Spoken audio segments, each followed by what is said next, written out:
नमस्कार दोस्तों। तो एसएससी सीएचएसएल 2020 के लिए मैंने जो भी वैकेंसीज से रिलेटेड आरटीआईज लगाई थी उनको मैं इस वीडियो में फर्दर डिस्कस करूंगा। और मैं ये बता दूं कि इस वीडियो में मैं जो है आपको डिस्ट्रिक्ट वाइज या कहें तो सिटी वाइज वैकेंसीज के बारे में जानकारी दूंगा। आपको ये मालूम पड़ जाएगा कि किस पोस्ट के लिए आपके शहर में जो है कितनी वैकेंसीज अवेलेबल है। तो बहुत इंपॉर्टेंट वीडियो होने वाला है। चलिए शुरुआत करते हैं। अब इससे पहले हम आगे चले, मैं आपको बता देना चाहता हूँ ये 2 वीडियोस मैं पहले रिकॉर्ड कर चुका हूँ वैकेंसी से रिलेटेड। इसमें मैंने जो है पोस्टल असिस्टेंट और सॉर्टिंग असिस्टेंट के लिए जो भी स्टेट वाइज वैकेंसीज रहेंगी और स्टेट वाइज ही नहीं डिस्ट्रिक्ट वाइज जो वैकेंसीज रहेंगी उन सब के बारे में जो इन्फॉर्मेशन दी है। तो ये वीडियो जो है इन्हीं 2 वीडियोस का कंटिन्यूएशन रहेगा। तो आपने ये दोनों देखी नहीं है तो मैंने लिंक नीचे वीडियो के डिस्क्रिप्शन में दे रखा है, आप वहाँ से जाके चेक कर सकते हैं। अब दोस्तों यहाँ पे यूपी की सर्कल की वैकेंसीज की बात की जाए पीएएसए के पोस्ट के लिए, postal assistant and sorting assistant के लिए, तो जो मैंने फर्स्ट अपील फाइल की थी उसका जो है मुझे रिप्लाई मिल चुका है। तो चलिए देखते हैं इसमें क्या है। तो ये आप देख पा रहे होंगे यहाँ इन्हें जानकारी दे रखी है कि रजिस्ट्रेशन नंबर क्या था आरटीआई का। फिर ये जो सीपीआईओ हैं पब्लिक इन्फॉर्मेशन ऑफिसर, ये उनके बारे में जानकारी दे रखी है जिनसे मुझे जो है इनकम्प्लीट इन्फॉर्मेशन मिली थी फर्स्ट आरटीआई में। फिर यहाँ पे जो है ये डेट बता रखी है और यहाँ पे ये बताया कि इनने समय में जानकारी दी है कि नहीं दी है। चलिए आगे देखते हैं। अब पहले के वीडियोस में मैं ये डिस्कस कर चुका हूँ कि मैंने क्या आरटीआई लगाई थी जिसका मुझे जवाब नहीं मिला है। तो यहाँ पे लिखा है यही मैंने जो पूछा था कि उत्तर प्रदेश में जो है मुझे डिस्ट्रिक्ट डिवीजन या फिर पोस्टल सर्कल वाइज आप वैकेंसीज बता दीजिए जो कि पोस्टल असिस्टेंट और सॉर्टिंग असिस्टेंट के लिए जो सीएचएसएल एग्जाम के थ्रू भरी जाएंगी। तो मेरे इस जो क्वेश्चन का था उसमें उत्तर प्रदेश से मुझे ऐसा जवाब मिला था कि अभी जो है 233 वैकेंसीज टेंटेटिव है पीएएससी के लिए यूपी सर्कल में। Rest of the details however is not available with the CPIO, यानी कि जो भी डिस्ट्रिक्ट वाइज और डिवीजन वाइज वैकेंसीज है उसके बारे में जानकारी नहीं है सीपीआईओ के पास। तो इसी को लेकर जो है मैंने फर्स्ट अपील लगाई थी और उसका रिप्लाई आ चुका है। तो चलिए देखते हैं क्या है वो। ये देखिए, ये यहाँ मैंने फर्स्ट अपील दायर की थी। तो ग्राउंड ऑफ अपील जो मैंने बताया था वो था प्रोवाइडेड इनकम्प्लीट, यानी कि अधूरी जानकारी, मिसलीडिंग और फॉल्स इन्फॉर्मेशन, ये ग्राउंड था अपील का। अब यहाँ पे जो है मुझे फर्स्ट अपील एट अथॉरिटी से जो आंसर मिला है वो मैं आपको बताता हूँ। यहाँ पे लिखा है after examination of record comments received from the assistant director, यानी कि जो ऑफिसर है यूपी सर्कल के सीपीआईओ है, it is observe that information provided to the appellant, ये है आरटीआई की जानकारी dated 6/9/2022 by the assistant director is appropriate. यानी कि फर्स्ट अपीलेट अथॉरिटी ने भी बोल दिया है कि जो भी जानकारी मुझे सीपीआईओ ने दी थी वो अप्रोप्रिएट है और टाइम लिमिट के अंदर है और under the provisions of RTI act उसके एकदम बिल्कुल सही जानकारी दी है। यहाँ पे फर्स्ट अपीलेट अथॉरिटी से मुझे ये जानकारी मालूम पड़ी। अब यहाँ आगे लिखा है hence the appeal is rejected, यानी कि मेरी जो फर्स्ट अपील है वो रिजेक्ट कर दी गई है क्योंकि जो अथॉरिटी है उसके हिसाब से उनने जो जानकारी, ऑफिसर ने जो जानकारी मुझे दी है वो सही है।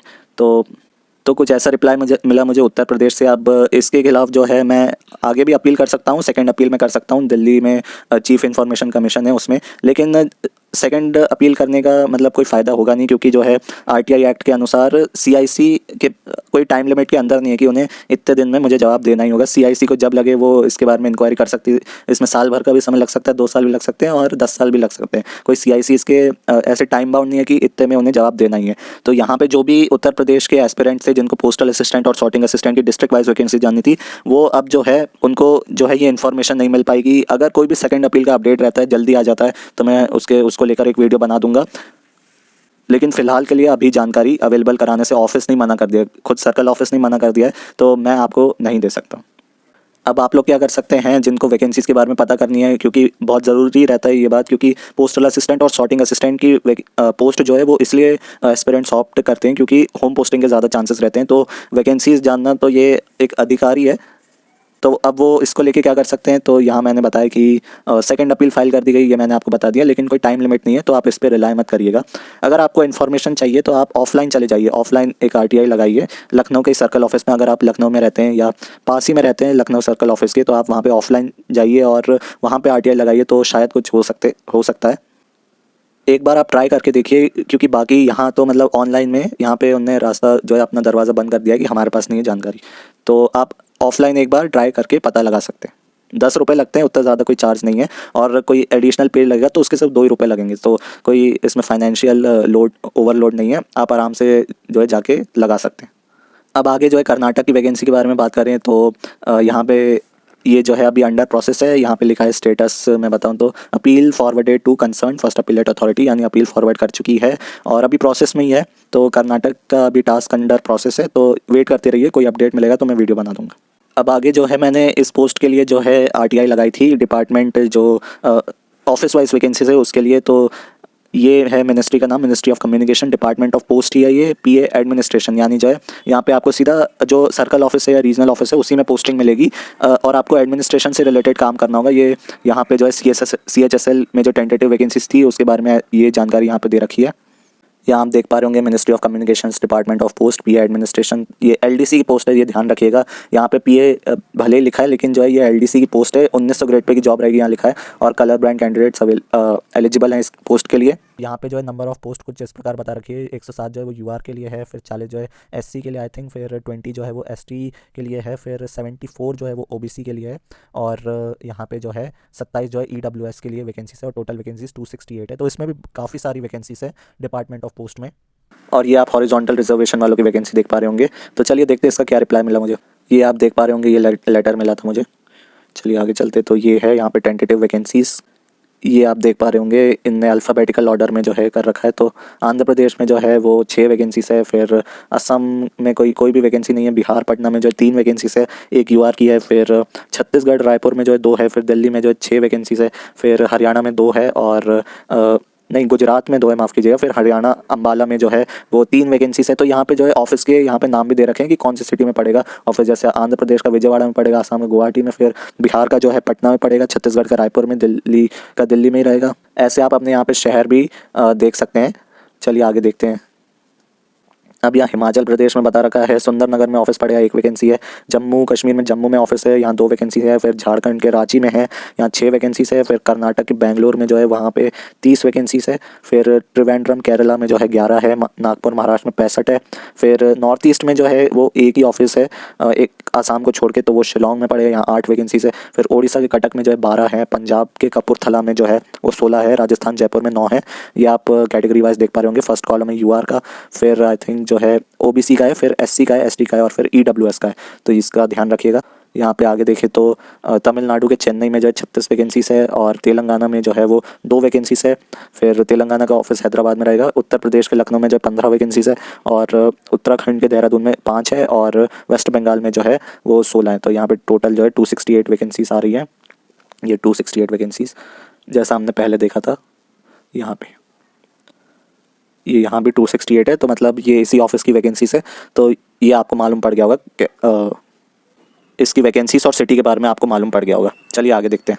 फिर अगली जो आरटीआई वो भी मुझे जो है मिनिस्ट्री ऑफ कम्युनिकेशन से मिली थी, लेकिन जो है ये डिपार्टमेंट ऑफ कम्युनिकेशन है, ये ऑफिस ऑफ सीजीसी है, कंट्रोलर जनरल ऑफ अकाउंट्स से ही इसका रिलेटेड है। तो देख लेते हैं यहाँ पे स्टेट वाइज या ऑफिस वाइज वैकेंसीज। तो CHSL की जो टेंटेटिव वैकेंसीज थी उसमें जो है कुछ इस प्रकार इसका था उल्लेख। ये आप 100 वैकेंसीज देख पा रहे होंगे यूआर की, फिर 19 एससी की, फिर 11 एसटी की, फिर 38 जो है ओबीसी की है, फिर 14 ईडब्ल्यूएस की है, फिर 182 जो है टोटल वैकेंसीज है। और यहाँ पे आप आगे हॉरिजॉन्टल रिजर्वेशन की वैकेंसी देख पा रहे होंगे। अब यहाँ पे जो है 1900 ग्रेड पे की जॉब है एलडीसी की, और कलर ब्रांड कैंडिडेट्स एलिजिबल है। यहाँ आप देख पा रहे होंगे, ये मुझे लेटर मिला था, तो एकदम ऑफिशियल जानकारी दे रहा हूँ मैं आपको। ये देखिए, ये यहाँ पे vacancies position under direct recruitment Kota of LDC for the year 2020। तो यहाँ पे जो है आंध्र प्रदेश में यहाँ पे दे रखा है टोटल वैकेंसीज 5 है, और ये यूआर का आप देख पा रहे होंगे। फिर सेकंड कॉलम एससी का है, थर्ड एसटी का है, फोर्थ ओबीसी का है, फिफ्थ ईडब्ल्यूएस का है। तो आप यहाँ कैटेगरी वाइज वैकेंसीज देख पा रहे होंगे। फिर इसका ऑफिस अंडमान एंड निकोबार में भी यहाँ 1 वैकेंसी, फिर असम में जो है 4 वैकेंसी है, बिहार में जो है 3 वैकेंसी है, छत्तीसगढ़ में जो है 3 है, दिल्ली में 12 है, गुजरात में 10 है, और हरियाणा में जो है 4 वैकेंसीज है, फिर हिमाचल प्रदेश में जो है 6 वैकेंसीज है, फिर जम्मू कश्मीर में जो है 2 वैकेंसीज है, और झारखंड में 1 है, फिर कर्नाटक में 11 है, केरला में 2 है, कोलकाता में 7 है, और मुंबई में 11 है, फिर महाराष्ट्र में जो 6 है, मध्य प्रदेश में 8 वैकेंसीज है। फिर नॉर्थ ईस्ट 1 में देखिए तो इसका ऑफिस आप पता कर लीजिएगा, तो नॉर्थ ईस्ट 1 रीजन में जो है 3 वैकेंसीज यहाँ पे, फिर नॉर्थ ईस्ट 2 रीजन में जो है वो 1 वैकेंसी है यहाँ पे, और यहाँ पे उड़ीसा में जो है 5 वैकेंसी है, फिर पंजाब में जो है 12 है, राजस्थान में 9 है, तेलंगाना में 6 है, तमिलनाडु में 6 है, उत्तर प्रदेश ईस्ट में जो है वो 14 है।